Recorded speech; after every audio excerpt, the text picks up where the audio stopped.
magandang hapon po muli sa ating lahat. Ngayon po ay nandito na naman po tayo muli at isa na naman pong ritual ang ating ituturo sa inyo. Pero bago po ako mag-start ay paalala po muna tayo, paalala po muna muli. Gagawin po lamang natin ito kung tayo ay may 100% paniniwala sa mga ganitong klase ng ritual or anumang mga klaseng spell, ritual o pampaswerte ang ating gagawin ay malagi nating pinapaalala na ito po ay gagawin lamang at iyakin lamang natin na tayo ay may 100% sa ating ginagawa at ang ating isipan ay malinaw na wala tayong ibang iniisip. Kailangan ay nakafocus tayo sa ating gagawin sapagkat kung kayo po ay hindi nakafocus sa inyong ginagawa, kung kayo po ay may ibang mga iniisip, maaari kayong makakaramdam ng pananakit ng inyong ulo or kaya naman ay pagkabalisa pagkatapos po ninyong gumawa ng ritual. Kaya hanggat maaari po ay tiyakin na kayo ay nakafocus sa inyong gagawin. Walang ibang laman yung isipan nyo, kundi ang inyo po lamang gagawing ritual. Kailangan isantabi mo muna yung iba mo pang iniisip. Ngayon kung hindi mo maisantabi niyan, ay ipagpapaliban po na ang paggagawa nito. Sapagkat yun nga, maaari kang makakaramdam ng pagkabalisa or kanaya naman ay pananakit sa ulo kapag ang iyong isipan ay hindi focus.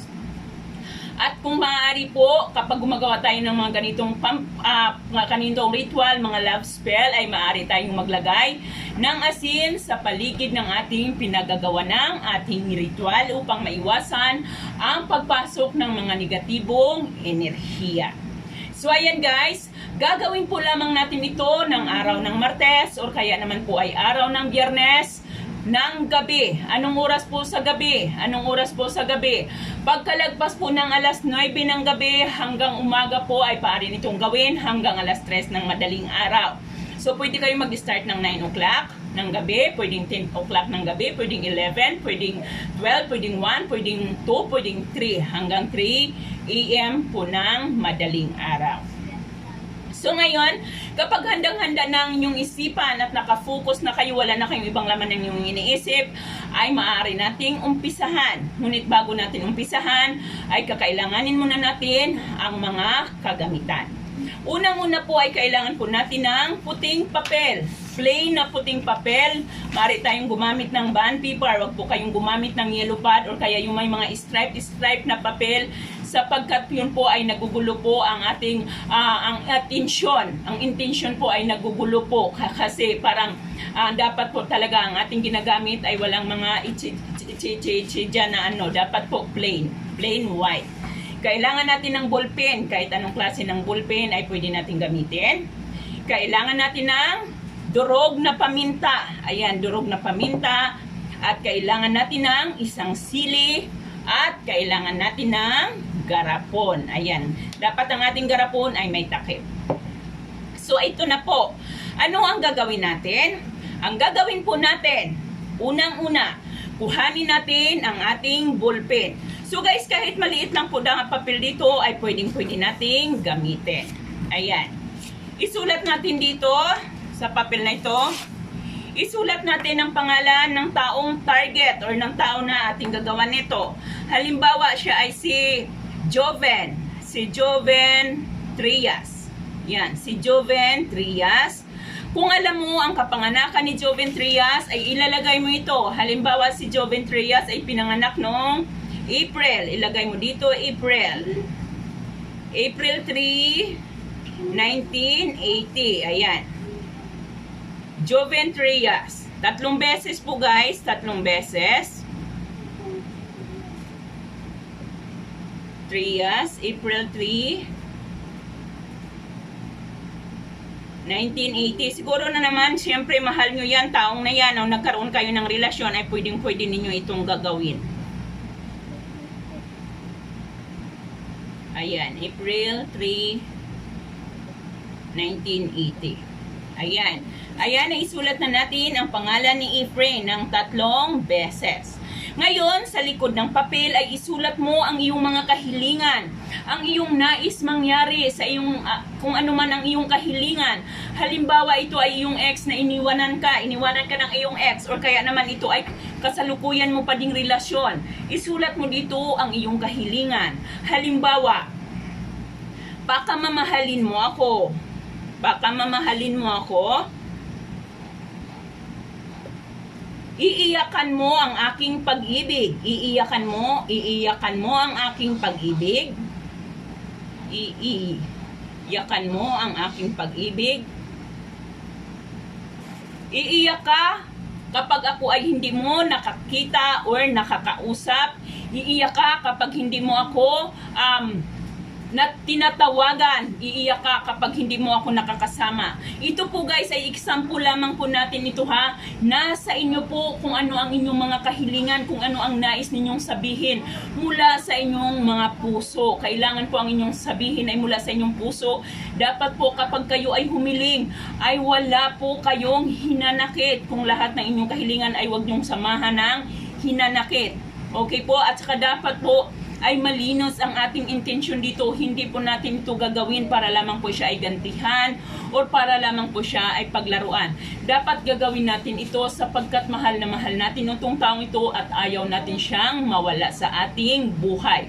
Huwag po kayong gumawa ng ganito na para lamang po ang taong ito ay inyong paglaruan sapagkat kapag ginawa po ninyo yan, tiyak po na doble po ang magiging balik nito sa inyo.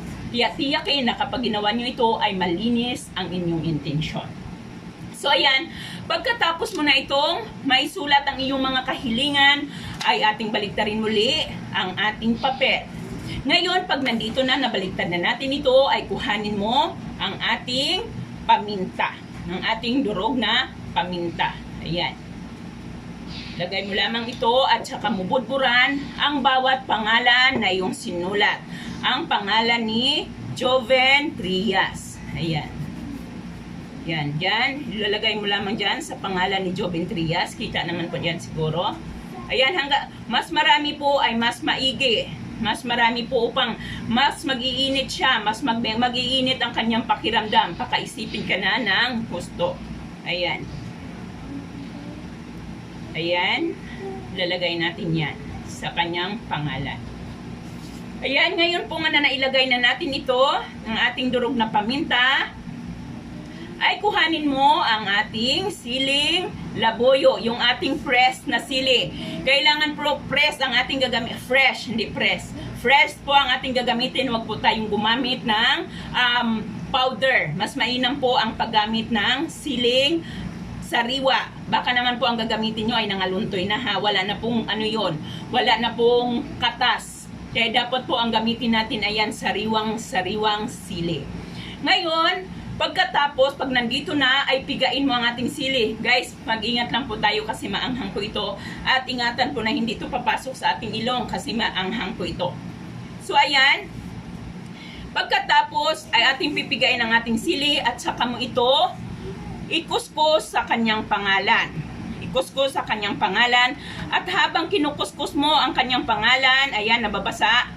Habang kinukuskus mo ang kanyang pangalan, ay bigkasin mo ang kanyang pangalan. So, ayan, Joven Trias. Tapos, pagkatapos mong banggitin ang kanyang pangalan, ay isunod mo ang iyong kahilingan. Yan. Kung ano man ang sinulat mo sa papel, ay iyong hihilingin. Habang kinukuskus mo ito, basahin mong maigi sa katas ng ating sili ang kanyang pangalan. Ayan, muli po, bigkasin mo ang kanyang pangalan at ang iyong kahilingan. Sunod, dito ulit sa isa. Bigkas ng kanyang pangalan. Bigkas ng kanyang pangalan. Ayan guys, medyo umaanghang na ang aking kamay. Bigkas ng kanyang pangalan at kasunod ang iyong kahilingan.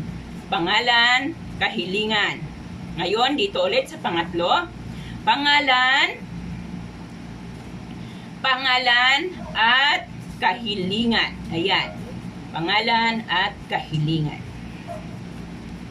Ayan. Pagkatapos ay hayaan mo dyan ang sili. Hayaan mo dyan ang ating sili upang ang anghang ay nangyayarian. Bakit po sili? Sapagkat ito po ay maanghang. Habang binibigkas mo ang kanyang pangalan, habang ikinukuskus mo ang sili na ito sa kanyang pangalan, ay makakaisip siya, maiisip niya sa iyo at mag-iinit ang kanyang pakiramdam, maiisip ka niya at ito yung magiging dahilan kung bakit mananariwa sa kanyang isipan ang inyong mga pagmamahalan.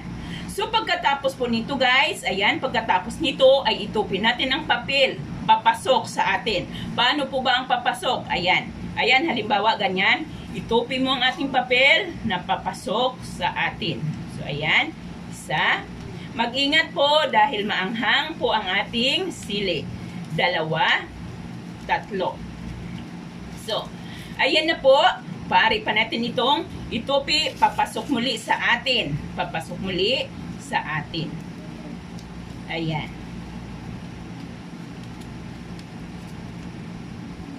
Ayan.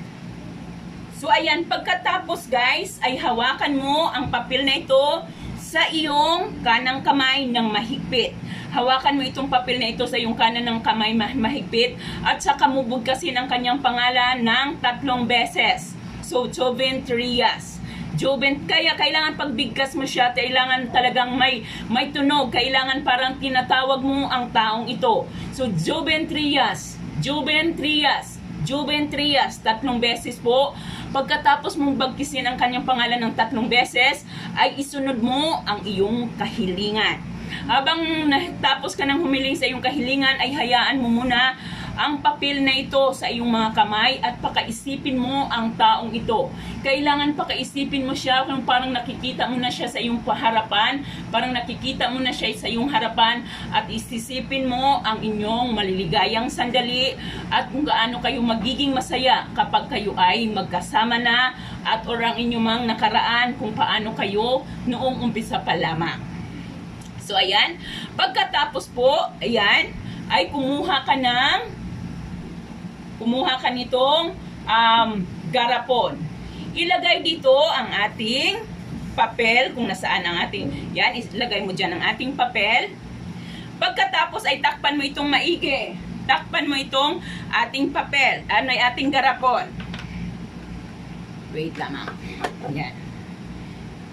Ayan, takpan mo ang ating garapon. Takpan mo yan. At itabi mo muna ito. Kung gabi mo ito ginawa, itabi mo muna ito. Pagkatapos, kinabukasan, 6:30 ng umaga. 6:30 pa lamang po ng umaga ay ibilad mo ito sa araw sa loob po ng 30 minutes. Ibilad mo ito sa araw sa loob po lamang ng 30 minutes. Pagka natapos mo na siyang ibilad sa araw, ay ipasok mo ito, ilagay mo ito, itago mo ito kung saan mo pwede itong itago. Gabi-gabi guys ay gabi-gabi. Pagsapit ng gabi, ay alugin mo ito ng 3 beses. 1, habang inalog, bigkasin mo ang kanyang pangalan. 1, Joven Trias. 1, Joven Trias. 2, 3, Joven Trias. At saka mo bigkasin muli ang iyong kahilingan ng 1 beses. So, tatlong pangalan niya at 1 kahilingan. Gabi-gabi po yan sa loob po ng 3 gabi. Gagawin mo ito pag-alog ng 3 beses sa loob din ng 3 gabi.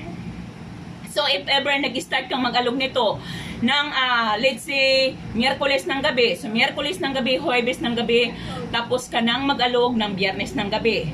Kinaumagahan po ng Sabado, or kung pwede po, pagkatapos mo itong maialog sa gabi, ay sunugin mo ang papel. Sunugin mo ang papel, sunugin mo lahat ang nandito, at hayaan mo na ang abo nito ay liparin ng hangin.